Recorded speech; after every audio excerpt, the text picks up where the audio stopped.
Solnishkalarim, hozir ham bitta joyga keldim. Assalomu alaykum. Yaxshimisiz? Charchamayapsizmi? Yo, sizni videoga olganim yo'q.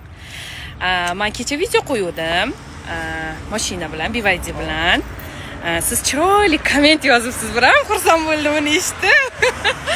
Siz meni hayotga taniysizmi? O'zi ko'rganmisiz? Ha? Qattiqroq ayting. Ko'rmagansiz. Instagramga chiqib qolganman, to'g'rimi? Aha. Qanaqa komment yozgansiz? Yo, nima deb komment yozdingiz? Aytib bering o'shani. Ismga qo'ying. Yo'q-a? Yo, esingizda? Hozir men ko'rsataman agar. Nima deb yozilgan edi kommentda? Yulduz Musir. Nimada? Baribir nomeringiz o'tmaydi. Men Musirga o'xshayapmanmi? A? Nasriyani yo'q yozilgan. Musirga o'xshayapmanmi? Voy tavba, nasriyaniz yo'qmidi? Nasriyaniz yo'q bo'lsa aybdormanmi? Yozganman, Yozgansiz. Xo'p, nimaga asoslanib yozdingiz uni? O'sha nima desam, negativ hisobiga. Negativ hisobiga. Sizga men nima qildim? Ijtimoiy qilmadingiz, просто tak yozdingizmi?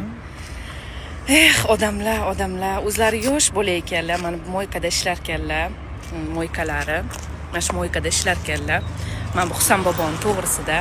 Men просто hayron qolganim, kayfiyatlari yo'q ekan. Shunga yozibdilar. Kayfiyatingiz yo'qligida men to'g'ri kelib qoldimmi? Nechinchi yilsiz? 2008. Men bu miyachi odamlarga bekorga berilmagan. Biz hayvondan nima uchun farq qilamiz? Bizda miya bor, miyani ishlatishimiz kerak. Ismingiz nima? Sarvar. Sarvar. Sog' bo'ling, Sarvarjon.